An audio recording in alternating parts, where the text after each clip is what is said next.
Assalamualaikum warahmatullahi wabarakatuh. Alhamdulillah, salatu wassalamu ala rasulillah wa ala alihi wa sahbihi ajmain, amma ba'd. Qala Allah ta'ala fi kitabihil karim, a'udzu billahi minasy syaithanir rajim. Bismillahirrahmanirrahim.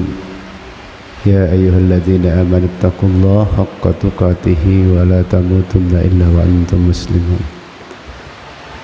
Bapak Ibu, mari kita buka pengajian kita dengan sama-sama membaca suratul Fatihah.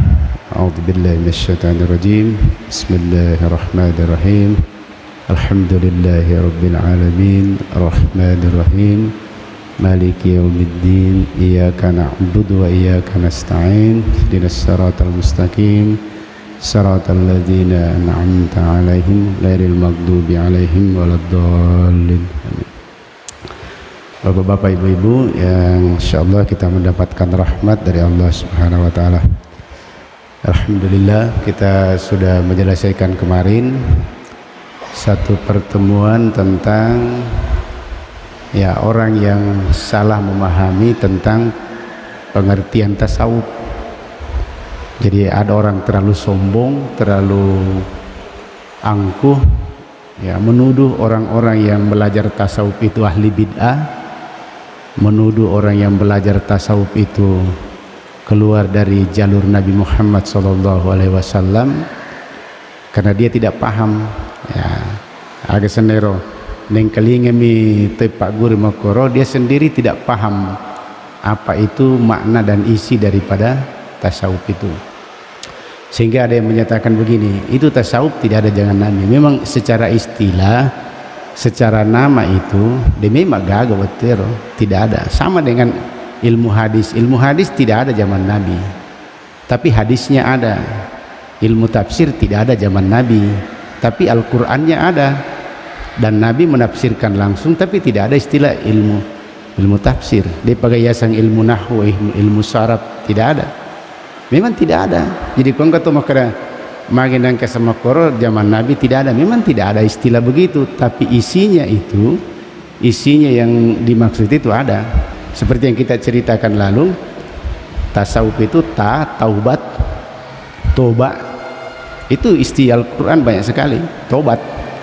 Nabi beristighfar itu dalam hadis ada yang 70 kali, ada yang 100 kali setiap hari dia beristighfar untuk tobat kepada Allah Subhanahu wa taala. Itu ajaran diberikan istilah tasawuf.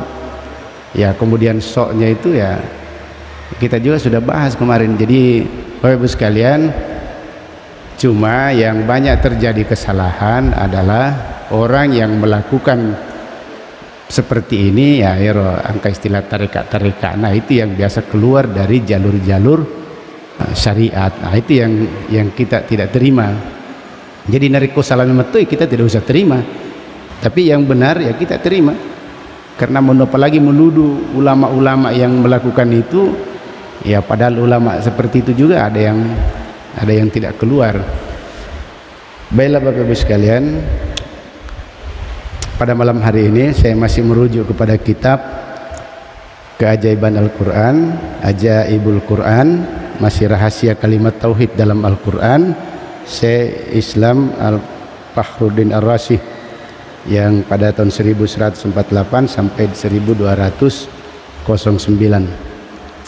Di sini yang kita mau lihat di sini Bapak Ibu sekalian, ada dua manusia diceritakan dalam Al-Quran ini secara pendekatan tauhid, pendekatan kalimat la ilaha illallah.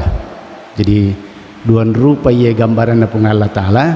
Satu orang yang penuh dengan kesombongan, penuh dengan keangkuhan dalam hidupnya, dia berkuasa di dalam kehidupannya. Dan satu orang juga adalah kekasih Allah Subhanahu wa taala, dan dia sama-sama dikenai suatu persoalan besar. Jadi nakenai masalah yang sangat besar, dan ternyata akhirnya nanti ini ada satu orang yang ditolong oleh Allah Subhanahu wa taala. Jadi sekali lagi, dua orang ini adalah sama-sama hamba Allah tetapi berbeda latar belakang. Ya, berbeda latar belakang. Jadi pada itu matuidi pada cara ta baca pat doangan, pada cara ta melu dulu pungal Allah taala, naikia beda carana pungal Allah taala terima pat doangan ta. Beda carana pungal Allah taala menjawab doa kita. Ulama mengajarkan doa ini mungkin sama-sama. Mungkin ada satu yang ustadz, satu bukan ustadz, caranya berdoa sama, baca doanya sama, tetapi patirona pungal Allah taala kursi di atas dena pada pungal, dena pada patirona pungal Allah taala. Nah, itulah yang dimaksud salah satu hadis, kata Nabi, innallaha la yanzuru ala suwarikum wa amwalikum. Maka dia Nabi ta majep itu pungal Allah taala natiro sidiata tania natiro tampilannya, gayanya, postur tubuhnya, atau kehebatannya, atau pangkat dan jabatannya, atau kekayaannya. Allah tidak melihat seperti itu. Walakin yanzuru ala qulubikum. Tapi rupungan Allah taala natiro sidiata pikku atinna. Nah, jadi kemarin kalau kita sudah katakan kalimat la ilaha illallah secara zikir lisan, itu la ilaha illallah, la ilaha illallah. Kemudian masuk ke dalam zikir kalbunya, itu kalimat Allah masuk ke dalam hati. Allah, Allah, Allah, Allah itu masuk ke dalam hati. Ini rumah boleh lalangatie, sehingga apa saja yang selain Allah itu keluar dari hati kita. Selain pungal Allah taala gairullah masuk poliatie. Ya, sehingga kata Allah inilah pada saat kita bermunajat kepada Allah Subhanahu wa taala, lain itu patirona pungal Allah taala. Pada kira-kira mas sempat ya Bapak Ibu sekalian, sama-sama kita ikut imam, tapi Allah menilai kita salat ini berbeda-beda. Berbeda-beda cara Allah menilai kita. Bisa saja orang awam dia kasih gagal apa guru anda tamma SD pun tidak, tetapi mak boleh pungal Allah taala dilarangatina. Allah betul-betul ada dalam diri hatinya. Allah wahad, Allahus samad. Semua ketergantungan dirinya itu ada sama Allah, tidak ada pada makhluk Allah. Maka itulah yang dilihat oleh Allah Subhanahu wa taala.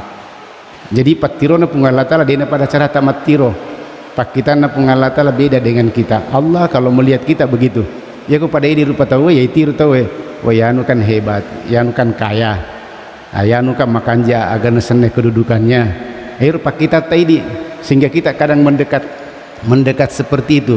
Tapi Allah tidak melihat itu.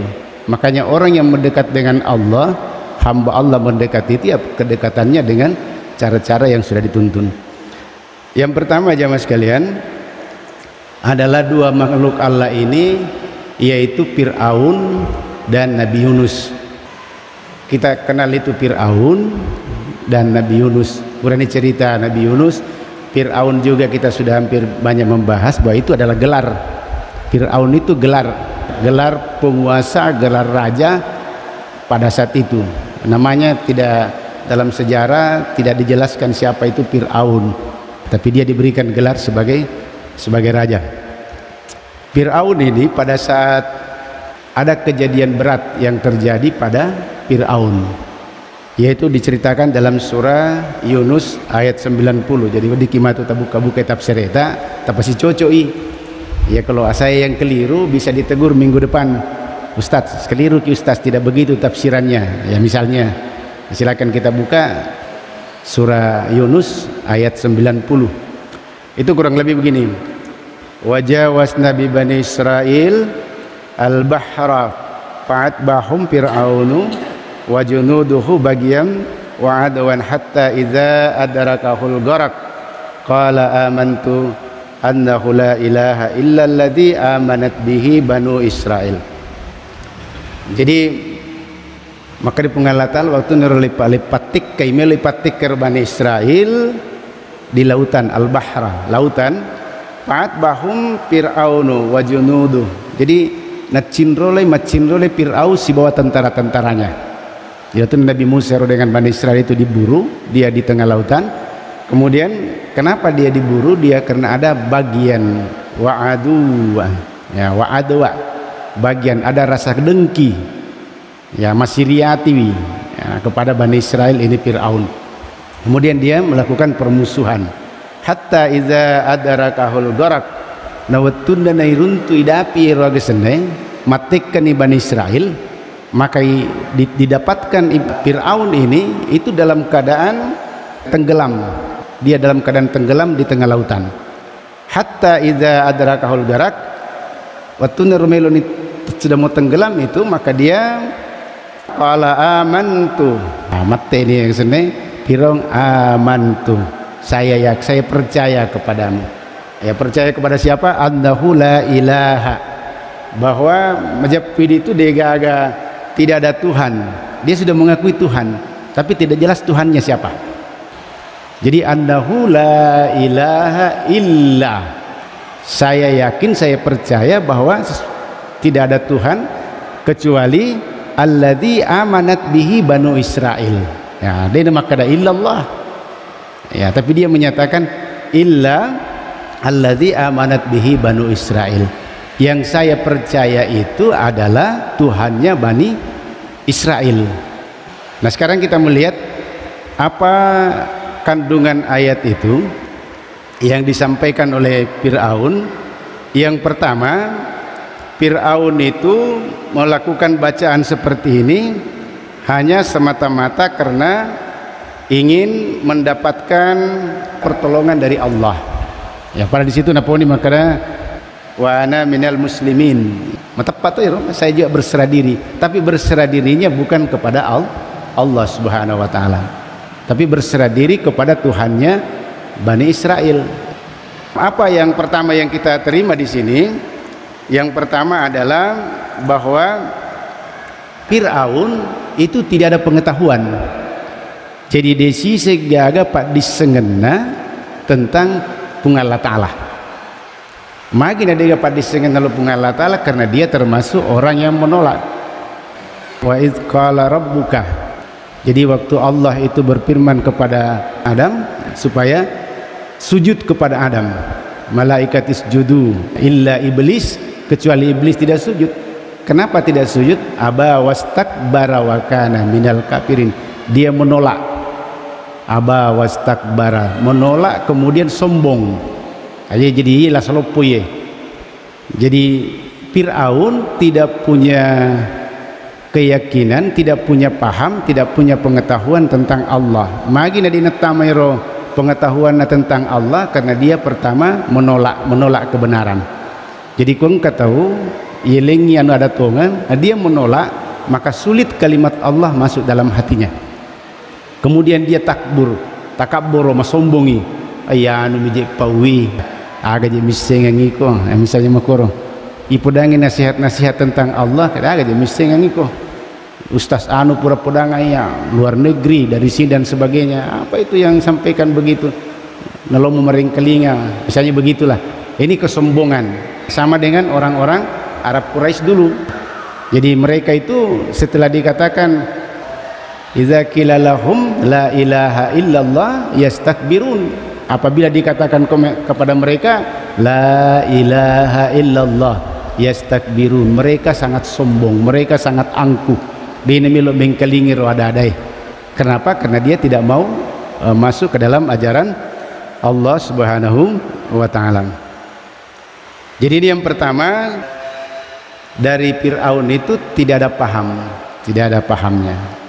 Maka yang muncul adalah kesombongannya. Bayangkan sombongnya itu Fir'aun, Bapak sekalian. Itu diceritakan dalam surah An-Nasyah. Di dalam surah An-Nasyah itu bahasara panada. Waktu niru maka aku Allah Ta'ala, Fir'aun itu memanggil pembesar-pembesarnya, menyuruh pembesarnya untuk apa? Untuk mendengarkan. Qala ana rabbukumul a'la. Maka di Fir'aun, bawaku engkau yang mana nih? Ana sombong di kumakero upana kena tunjuk ale nama kade ana itu sudah sifat iblis. Ana makanya tidak dikimat jelo makwe. Jadi ana iya mitu, iya mi paling hebat, iya mi paling jago, iya mi paling maca, iya paling mapacing, iya paling makasing ibadaku, iya paling paham agama, kamu tidak tahu. Kalau sudah menunjuk begini kata ana, itu sudah kesombongan. Jadi ana faqala ana rabbukumul a'la, iya na puo palimatandre. Nah, begitu menolak Allah, menolak Tuhan, itulah Fir'aun. Jadi Fir'aun ini begini ya, dia tidak memahami tentang adanya Allah Subhanahu wa ta'ala. Sebaliknya jamaah sekalian, pada saat Nabi Yunus itu ya Pak pernah cerita tentang Nabi Yunus, kenapa dia bisa tenggelam, dibuang di laut ya, karena kelebihan muatan, itu masuk dalam ikan raksasa. Nawatir melodongi Nabi Yunus, panada fiz zulumati, di dalam kegelapan itu, kegelapan kan ilalangi watana buah-buahana balik malopoe, kemudian di waktu tengah malam, kemudian di dalam dasar laut, kira-kira magap degapat dulu Bapak Ibu sekalian. Tidak ada yang bisa menolong hamba Allah kalau begini. Kita di dalam perut ikan gelap sekali, terjadi di waktu malam juga gelap sekali, kemudian terjadi di bawah dasar laut juga gelap sekali. Degawa dituluk ki apa nada azpiz zulumat nam melodoangi relan nero patangero alla ilaha illa anta majapu dega gapus sangadin nedi. Apa maknanya?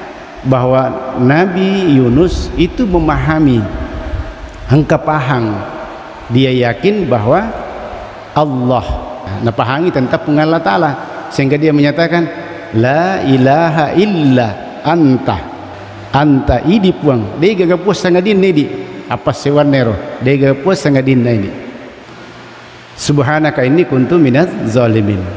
Jadi di sini Nabi Fir'aun itu penuh dengan kesombongan, Nabi Yunus penuh dengan pemahaman. Nah, itulah sebabnya kenapa kita selalu mengulang-ulangi itu, karena ayat perintahnya begitu, fa'lam annahu la ilaha illallah. Makar pengalat Ta'ala, fa'lam isemanangi, ketahuilah, pahamilah, aguriwi isengi agero la ilaha illallah. Jangan Anda cuma mengatakan sudah paham. Itulah sehingga ma'rifat itu di dalam ilmu ma'rifat itu dibagi tiga. Ada orang ma'rifat yang ma'rifatnya awam. Jadi ma'rifat awam maksudnya iya napahangi pengalat Allah sekedar la ilaha illallah, la ilaha illallah. Itu saja pemahamannya. Kita kalau sudah di situ harus ditambahi sih minre ma'rifat. Ma'rifat apa lagi? Ma'rifatul burhan wal istidlal. Memahami kalimat la ilaha illallah, memahami Allah itu harus dengan sedikit menggerakkan akal. Sedikit ada pertanyaan-pertanyaan. Iro magini makulinoe, kenapa terjadi begini? Kenapa begini? Magi nang katu pada zamanna tapi lengi dalekna. Magi nang katau tulu macari pamonan re na detu na malasa. Magi tahu kasi yang kamu tokoro liwa susana liwa gana namanya matin rona. Angka tahu sudah pakai AC, pakai ranjang bagus, kenapa tidak bisa tidur? Nah ini kan rahasia-rahasia Allah semua. Angka mana kero? Angka tahu siruntuna kang uli matin rona. Padahal kok dari segi makanan biasa-biasa, dari segi harta hampir degaje kasih barang-barang mana? Dari segi udara tuh mapalami maga dan sebagainya. Angka tahu angka nih manyabulana malopo tuh hartanya banyak. Kalau kasur sudah empuk sekali, tapi juga tidak bisa tidur. Ini ada rahasia Allah Subhanahu wa taala. Nah, jadi jemaah sekalian, itu bagaimana kita menggunakan akal sehingga mengenali Allah secara jauh. Dan ada juga adalah ma'rifatul hakiki. Ma'rifatul hakiki itu mengenal Allah memang sudah penuh dengan keyakinan. Nah, inilah yang dipakai oleh Nabi Yunus, karena milik para rasul, para nabi dan rasul. Jadi demeto gaga agak senang. Ya Nabi Yunus ini sudah paham betul Allah, dia paham betul Allah, sehingga dia menyatakan la ilaha illa anta. Dia agak puas sangat dinatidi. Dia menunjuk tidak ada. Jadi yang bisa membantu di situ Allah, yang bisa menolong di situ Allah, yang bisa mengeluarkan dari kegelapan Allah. Mapasalama pun Allah Taala. Ayapi di biasa maka mutoki pungal Allah taala mapas salama tapi si garu-garu mupi ya si garu-garu mupi bicara tuh biasa kali pungal Allah taala aja itu tapi hati dia pun nama tak tonggang ya sehingga kita masih merasa ada ketakutan padahal wali-wali Allah itu ala inna auliya Allah la khaufun alaihim wa lahum yahsanun. Kita ini kalau sudah masuk mengkaji terus belajar terus mengkaji Allah itu betul-betul makbola dia kuat kita memang tidak ada rasa takut lagi, tidak ada rasa takut kepada apapun. Hamba-hamba agama Pancetiga tidak merasa takut apa karena itu kemiskinan, apa karena itu bahaya-bahaya, kita tidak pernah merasa bersedih. Itu lupa ipahan di maka dia pungal Allah taala pakwe nang kamakwe, pungal Allah taala pakwe nang kamakwe, ada takdir Allah itu kita pahami sehingga memang tidak ada rasa takut. Jadi makanya kalau ulama-ulama dulu itu yang paham begitu memang dia rasa tauna. Dia tidak pernah memikirkan besok saya harus makan apa, besok saya harus kerja apa, saya harus berikan apa. Bapak Ibu sekalian, saya ada dimintai nasihat tentang anak-anak. Jadi saya pelajari, alaiku jolo pelajari apakah saya bilang itu anak, karena ya sekolah saya bina banyak orang takut menyekolahkan anaknya dia melupas sekolah anak-anak jadi pedangi maka dah kastongan aja itu anaknya tani di punah tani itu di papidan lekiwi itu keyakinan harus tertanam tani di pandai cuma rezeki anak ini melalui tangan kita sebagai kewajiban orang tua itu pun tidak sepenuhnya dia yang mana ini bisa lewat orang lain rezeki anak itu bisa mungkin lewat neneknya, lewat omnya, lewat tantenya, lewat kakaknya, lewat lembaga Islam, lewat lembaga lain. Jadi kemelogi pasti sekolah tapi sekolah bawan nih tapi orang pikir ki agak jenazah nandres tas dia juga pak kamajaan ustaz. Nah ini kan sudah mulai hilang kayak gini paling pungal ta'ala mutaro kayak gimana pungal ta'ala kan begitu jawabannya. Apa dia pun nama rigaga tapi musangka majak ni pungal ta'ala. Nah kali pungal ta'ala siapa yang menyangka saya apa saya sangkanya iya itu tongang jadi kumupah nggak mau duga-duga kak musangka kak maka dia ku mampu dia mampu ternyata banyak kejadian jadi ini memang persoalan keyakinan itu la khaufun alaihim wa la hum yahsanun tidak usah kita pikirkan itu mangin teman rasa-rasa mereka itu lematin roh karena kita memikirkan wilayah Allah subhanahu wa ta'ala wilayahnya pungal Allah ta'ala. Coba kita jangan pikirkan wilayah Allah itu di mana besok apa yang terjadi itu wilayah Allah subhanahu wa ta'ala wilayahnya pungal Allah ta'ala. Kita bisa buka nanti di surah Luqman ayat terakhir itu wilayahnya pungal Allah ta'ala. Engkau kesana ada seorang datang menghadap itu menyatakan ya Rasulullah iya mengesana metampu beneku ya Rasulullah kira-kira iro anakku ro orane gato makun rai napa sih makanya iro ya Rasulullah padara kira-kira begitu iro agak sene bahasa baja bosi atau denda bosi napa makanya baja iro kira-kira ya Rasulullah siaga dan leuruntu engkau gak uruntu anto deh kemudian ya Rasulullah tiga kak mati ya itu dilihat di halaman surah Luqman ayat terakhir itu turunlah ayat itu maka dia itu pancaji pungala itu tanah panci pungala ta'ala ilala buah-buahana teman-teman kunraye dega mulai misengi sangadina pungala ta'ala orang itu gi makun retogi narekong kato makadam misengi ini bohong dan ini bertentangan dengan tauhid engkaga matu sandro makadai ai orane anakmu ya pokoknya anak itu kada ini agama tu anak kayak kota ini orane makun ra itu kada anak salah ya roh tapi kota kada orane wah makun ra ini tidak benar. Napa sih makada pengalatan di situ iro gesene bosie dena turung narikota nelo na pungalat Allah berapa banyaknya berapa tempat di mana tempatnya siaga ganano siaga onrana pungalat Allah misalnya. Makanya orang yang melakukan panini bosi bisa saja terjadi. Jadi ini bisa saja terjadi, bisa terjadi, tetapi dia berdosa. Nah, pilo pungal Allah Ta'ala tema dosa, karena itu adalah perbuatan yang haram. Makanya orang Islam tidak boleh melakukan itu. Ya kalau tani seliwan silakan, bisa saja terjadi karena Allah itu berkehendak, bisa berkehendak kepada hal karena menciptakan yang tidak baik dan menciptakan yang baik. Bisa berkehendaknya kepada yang tidak baik tapi dosa ki. Namun juga dipakai, bisa kita pakai, tapi kita berdosa karena melawan kehendak Allah. Nah kemudian agak si paling nasab baja ya Rasulullah, maka di Allah Ta'ala yiru baja de misengi maka da kege mondo dalemu siaga dalemu baja pura de misengi karena itu wilayah Allah. Jadi yang kagaki mereka-reka baja kira-kira mau ke melasabam itu letak merancang suatu pekerjaan bisnis boleh, tapi menduga-duga bahwa sikua baja itu melasabam letak tuh. Makanya kita itu ada tawakal. Jadi faiza asamta fatawakkal ilallah. Dari kupuran ya atau madecengero usaha-usaha kita, tinggal mau dieksekusi besok apa yang terjadi, ya sudah patawakal Allah, tawakal Allah Ta'ala.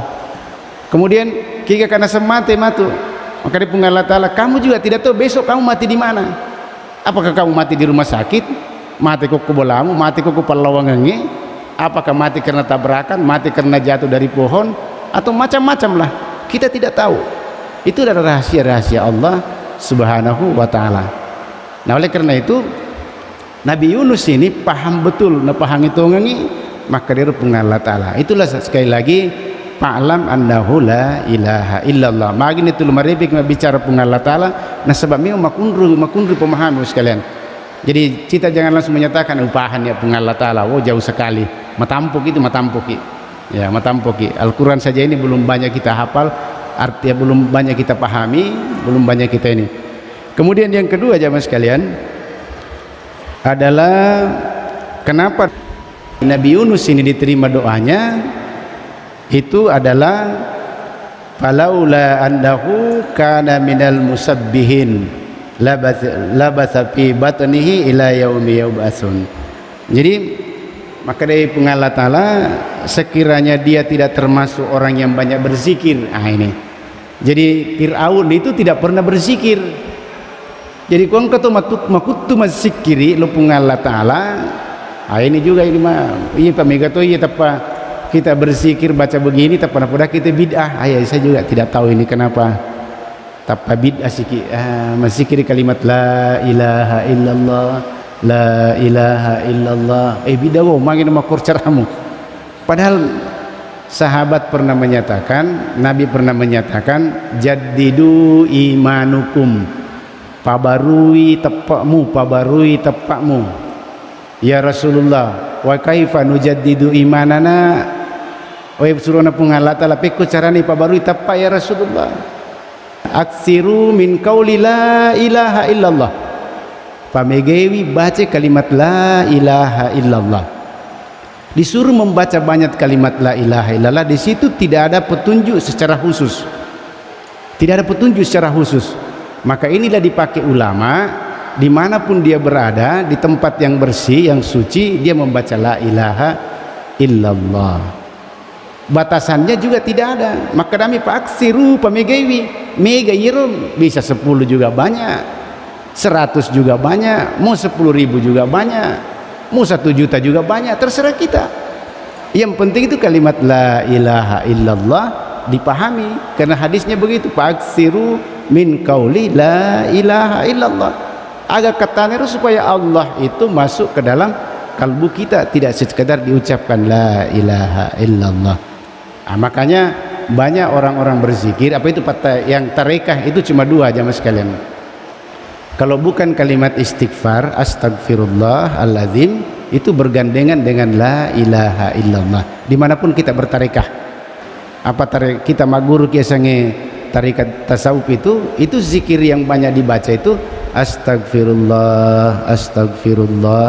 Itu hadisnya 70 kali atau 100 kali setiap hari Nabi melakukan. Jadi ada yang membaca sampai 100 kali setiap hari. Ya terserah kita. La ilaha illallah, ada yang baca sebanyak-banyaknya. Dimanapun itu pasti itu zikir itu yang berlalu. Hanya biasa berbeda ulama dari komalopoi nabicu ya, itu saja berbeda perorangan atau jamaah. Kalau dia berjamaah berarti ada gurunya, ada mursyidnya. ini Pak Guru tata cara membaca zikir. Ya ke perorangan ya terserah kita apa yang kita pahami. Penting banyak la ilaha illallah, la ilaha. Yang penting dipahami dulu apa makna la ilaha illallah, apa makna istighfar. Makna istighfar nanti kita bahas lagi tuh. Jadi jamaah sekalian dirahmati Allah Subhanahu wa taala. Yang pertama ini adalah Nabi Yunus selalu bertasbih. Falaula andahu kana minal musabbihin. Benengedena yiro Nabi Yunus termasuk orang-orang banyak berzikir, bertasbih memuji Allah dan minta ampun kepada Allah. La labisa fi batnihi ila yaumi yub'atsun. Majapir Nabi Yunus nanti dikeluarkan dari perut ikan itu pada saat hari kebangkitan. Menurut Nabi Yunus. Jadi Bapak sekalian, ini mengenai Nabi Yunus. Jadi mungkin cuma satu ini perbedaannya dulu kita bahas apa waktu. Maka apa yang kita mau ambil pelajaran dari sini bahwa Fir'aun narikung ke matampo tawer matampo yatina menolak kebenaran dengan penuh dengan kesombongan, maka percaya ki dena tama pungallah taala dalam atita. Hukum itu tulitimue Allah tidak masuk karena kita sudah menolak kebenaran, kita sudah ada rasa kesombongan, maka Allah tidak melihat hati kita. Yang kedua, Nabi Yunus itu satu pelajaran bahwa narekongka kina kena abala, narekongka kina kena sesuatu yang kira-kira tidak bisa lagi ditolong. Degaga patuluna, capu ni patulungnya. Kira-kira ada suatu peristiwa kita alami, tidak ada lagi pertolongan, maka disitulah digerakkan hati kita. Palisyu atita tapangolo lupung Allah Ta'ala seperti Nabi Yunus. La ilaha illa anta. Ya, dega agak puang, dega agak tuidiput, dega agak leku puang. Tidak ada sama sekali yang bisa menolong saya. Misalnya contoh real begini, engkau tahu mas sewa bola, tapi yang ultimatum 3 hari harus tinggalkan rumah ini, misalnya bukan sewa rumah misalnya. Ya kita dikasih melau, dengan keluarganya tidak ada apanya, di ultimatum kalau 3 hari tidak ada, tidak bisa lagi ada pertolongan misalnya. Tinggal 1 hari misalnya, 1 hari. Besok pagi harus angkat kaki misalnya. Apa yang kita harus lakukan? Dia digat tulu kita ngebanditoni. Melo kilo tu dia tu dia nagaga patulung, dia nagaga. Perbanyaklah zikir kepada Allah Subhanahu wa taala. Palisulu pungan Allah taala. Papole pungan Allah Ta'ala maka dia gagal ules ngadina pungan Allah Ta'ala. Semua terjadi karena Allah. Tapi kau yakin kita yang kata dia yakin kada dia dia malah duit dia juga duit lagi dia dengan balanca kan begitu. Sehingga memang kita selalu wilayah Allah itu kita selalu ambil, sehingga tu malah selalu ya kita berzikir saja, salat, berzikir dan sebagainya. Ya silakan lakukan itu. Apa saja yang sangat sulit sekali, di saat kita sulit sekali dalam keadaan tidak ada pertolongan itu, yang kita hanya yakinkan bahwa Allah melokilo Allah Ta'ala, tapi ini kadang kita tidak bisa lakukan. Oleh karena itu mas sekalian, ya kita juga bisa menzikirkan ini. Sekali-sekali kita menzikirkan la ilaha illa anta subhanaka inni kuntu minaz zalimin. Jadi yang pertama adalah banyak bertasbih dan berzikir, sehingga Nabi Yunus mendapat pertolongan dari Allah Subhanahu wa taala. Jadi siapapun kita yang banyak bertasbih dan berzikir, insyaallah nah pada ceng gitu pun Allah Ta'ala. Tidak ada orang yang banyak berzikir bertasbih kasiasi mondolino dega apa itu. Semua kehidupannya dicukupkan oleh Allah, meskipun dia kadang kelihatan tidak punya apa-apa, tapi kebutuhannya dicukupi oleh Allah Subhanahu wa taala. Ini kira-kira Ibu sekalian, karena kita istirahat sebentar. Subhanakallahumma bihamdik asyhadu an la ilaha illa anta astaghfiruka wa atubu ilaik. Assalamualaikum warahmatullahi wabarakatuh.